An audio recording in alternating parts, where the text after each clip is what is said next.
Okay, so here we are on Friday. I know this is short class, so this will be a short video. So we are still in 4-3.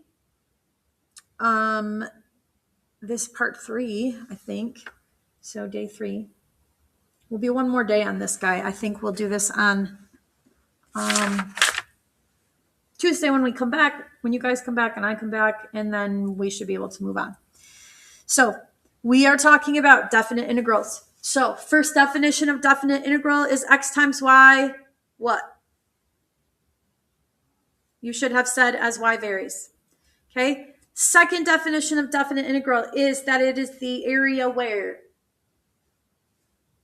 Okay, you should have said under the curve. And we've talked about 2 ways so far to estimate that area under the curve. First way is counting boxes, which we learned on Wednesday. Second way is with trapezoids, which we learned yesterday. We can do trapezoids from a table. We can do trapezoids from a graph. But you guys, here's the honest deal. If we have a graph, there are other ways to do it. If we have a function, there's even better ways to do it. So that's why we're pretty much focused on the table for trapezoids. Okay, so the last thing, nope, it's not the last thing because there are 4 ways. Today's is called Riemann sums. Riemann sums. So Riemann is a German guy, or maybe he's Swiss, but somewhere over there, German speaking. And Riemann was the guy that came up with this. So a Riemann sum uses rectangles. So not trapezoids, but rectangles.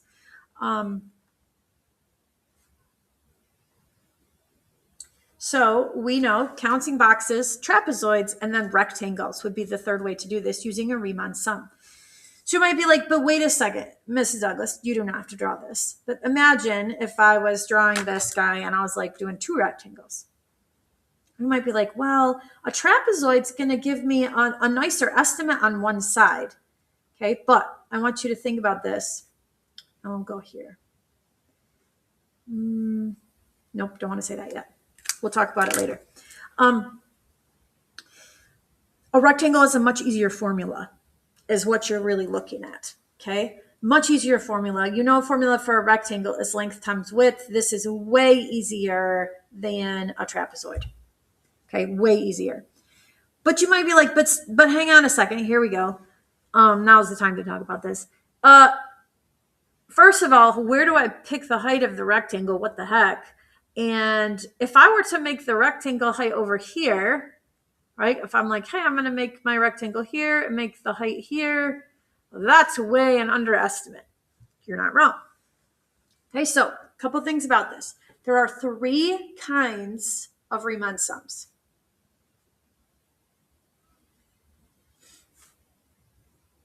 There is a left-hand Riemann sum. I'm not going to write out Riemann sum all the time. In a left-hand Riemann sum, you take the height of the rectangle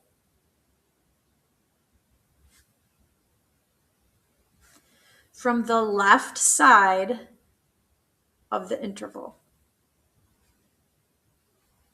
Okay, so, and our subscript for that is L sub n. Okay, so I'm going to show you that before I even talk about right-hand Riemann sums. So flip in your packet, pause if you need to pause, and then start up when you're ready. Flip in your packet to the next page. You have this graph. It's repeated. It's the same graph repeated 3 times because we're going to talk about the 3 ways to find Riemann sums. So a left-hand Riemann sum, a right-hand, which we'll define a second for your notes, and a midpoint Riemann sum. Again, just hold on. Okay, so what we're going to do is we're going to find the integral from 2 to 10 of f of x here. I just don't want to write it down. F of x is defined for us, dx. Okay, and we're going to do this with L sub 4. So similar to trapezoids, we're going to divide our space between 2 and 10, because that's my boundaries there, my lower boundary and my upper boundary. I'm going to divide that from 2 to 10, we're going to divide it into 4. Okay, so we want 4 vertical intervals, I guess is the word we want. Okay, so there's 1 there, 2, 3, and 4. Okay, so when we talk about in the definition on our other paper, we say that the left-hand Riemann sum, we take the rectangle height from the left side of the interval. We talk about the interval, we're talking about the width of these boxes. Now, for our purposes, those boxes need to be consistent. Okay, that dx needs to be constant. So this is dx and it is 2. Okay, now what it means to do a left-hand Riemann sum is that the height of my rectangle comes from the left side of the interval. So my height of my rectangle is going to be f of 2. Okay, so what I want you to do is, why don't you pause and, well, not pause yet, but put this into your calculator a second and pull up your table. Okay, so go ahead and pause, Ms. Hall. Let them put that into their calculator and pull up their table.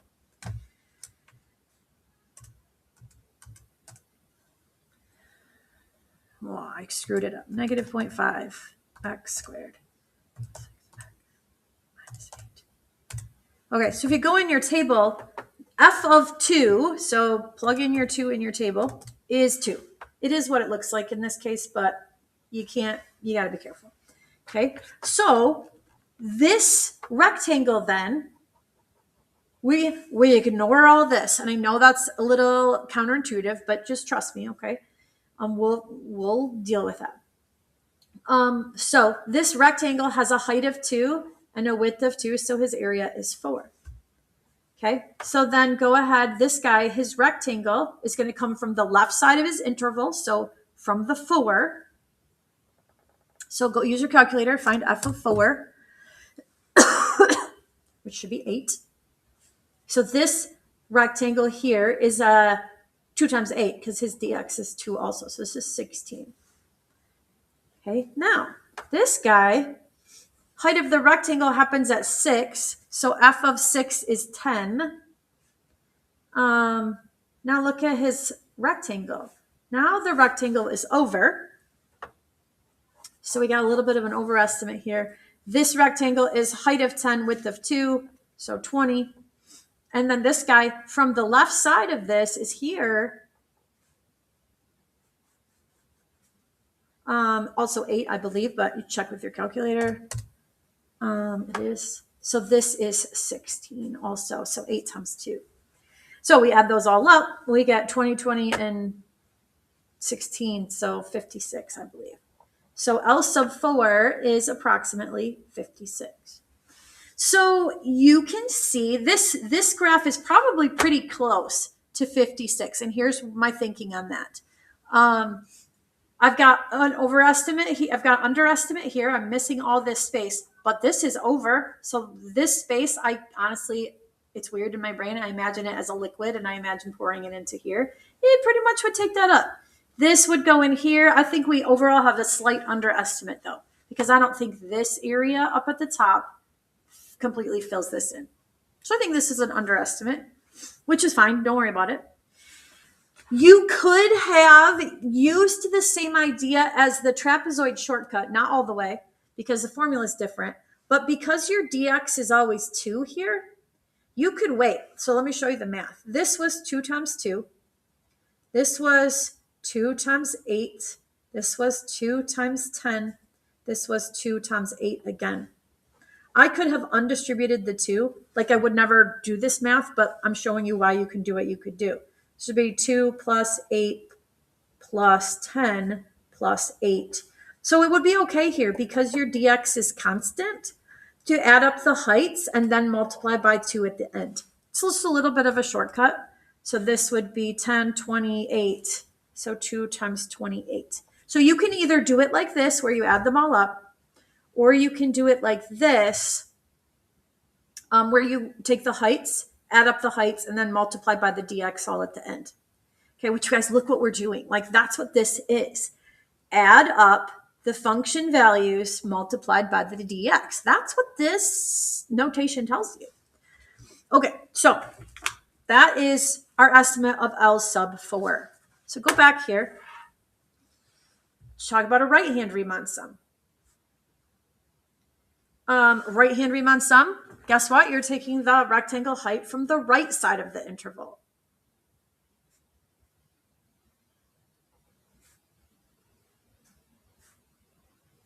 It's pretty logical.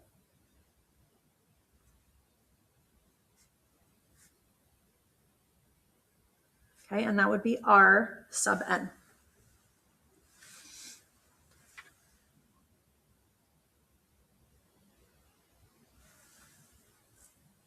Okay, take a second, copy that down, pause if you need to. So we're going to do right-hand Riemann sum. We're going to find R sub 4 again. So integral from 2 to 10 of f of x dx. So we're only going 2 to 10. We're not going to deal with the little decimal pieces there. Okay, so same 4. Okay, except this time, instead of taking from the right, you have to, did I do it backwards? I did not. Ooh, I have right and left problems. We did left, now we're doing right. So we're taking our interval, our height this time comes from f of 4 because this number 4 is on the right-hand side of our interval.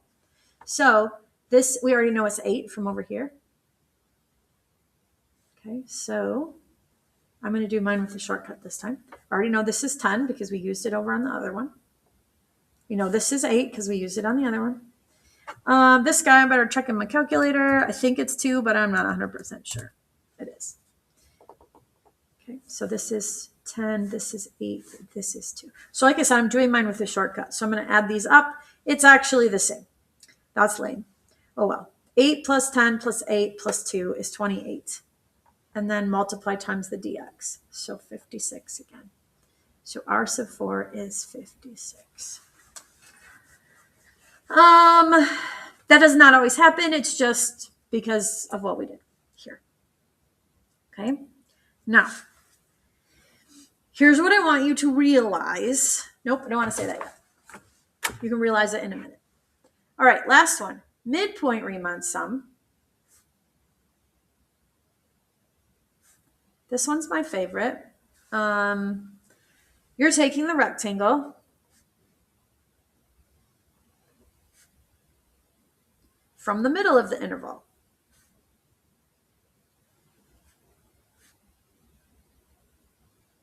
Okay, so this is a little bit different. Not terribly different, but it's M sub 4.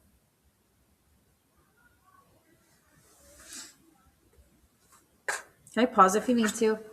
Restart when you're ready. Okay, so we're going to do M sub 4 of the integral from 2 to 10 again of f of x dx. There we go. So, draw my 4 in there.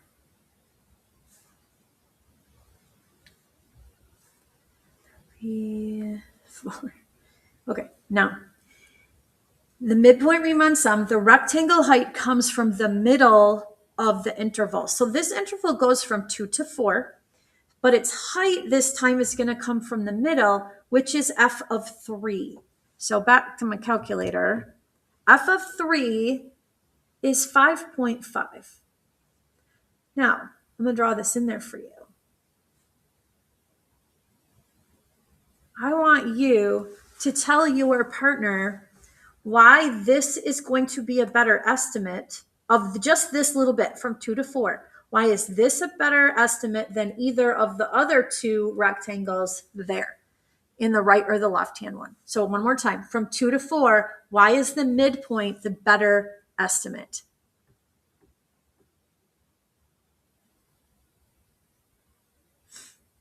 Okay, hopefully what you're talking about is the fact that this is an overage here, right? Because I'm over, but this is an underage. That's not really a word. And those two were pretty darn close to the same shape. Okay, midpoint Riemann sum is the most accurate, the quickest. Okay, it's the most accurate, the quickest. So this 5.5. Middle of this guy, it's going to be what value? Middle of this interval, that was the guy I'm talking about, be 5. So find the y value for that.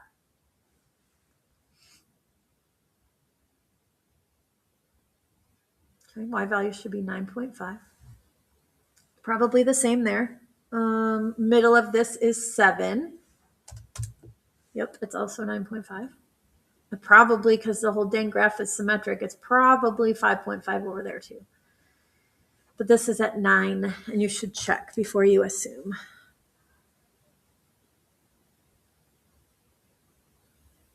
Okay, it's 5.5. So I'm going to use that shortcut again. So I'm going to add 5.5 plus 9.5 plus 9.5 plus 5.5. You guys, I'm pretty sure this comes out to be the same. No, it doesn't. Let's see.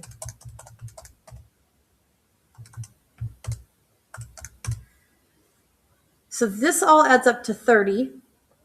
And then don't forget to multiply times your dx. So 60. So our m sub 4 estimate is 60. Now, of those estimates, my left, my right, and my midpoint, this for sure is the most accurate. Okay, because you can see it up here too. The amount of underestimate that I have here and the amount of overestimate I have here are much closer to each other. I would laugh if this is actually like 56, but in general, the midpoint Riemann sum is the most accurate. Now, listen, the more rectangles we have, okay, so imagine, this one I actually do want you to draw on. Hopefully you're not using pen. I'm sure Mason, he's using pen. I'm sure there's a couple other of you that are using pen also. What I would like you to do, I'll get you started on this, but I would like you to try to find m sub 8 of the integral from 2 to 10 of f of x dx. Okay, so divide your guys into 8 things, and if we're finding m, I'm just going to get you started on this. This goes from 2 to 3. Halfway in between where I would put my height of my rectangle is 2.5.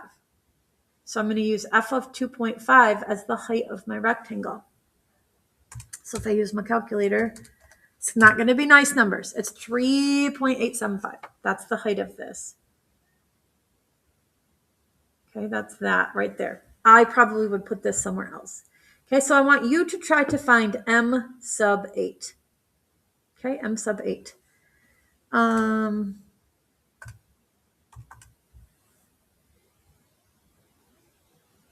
And we'll just have you stop there.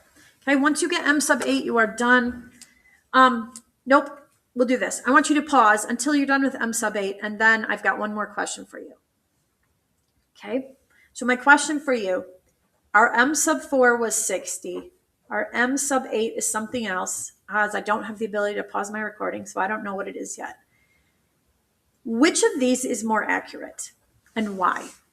Okay, m sub 4 or m sub 8? And then I'm not going to ask you to do this, but what if I asked you to do m sub 64? Which would be the most accurate and why? Okay, I would like you to have a really good answer to why is this guy, well, maybe you don't think that's the most accurate, but I think that's the most accurate. Why do you think that might be the most accurate? Okay, now, if you get done with that before the end of the hour, same procedure as yesterday.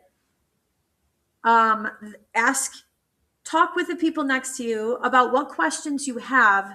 And if you have questions, things I need to explain better, things you don't understand, anything, please make sure you write them on the board next to the Gold Star Club so that I can make sure that we discuss those questions when we come back on Tuesday. If you're done a little bit early, please be nice to Miss Hall, and you guys have a great midwinter break.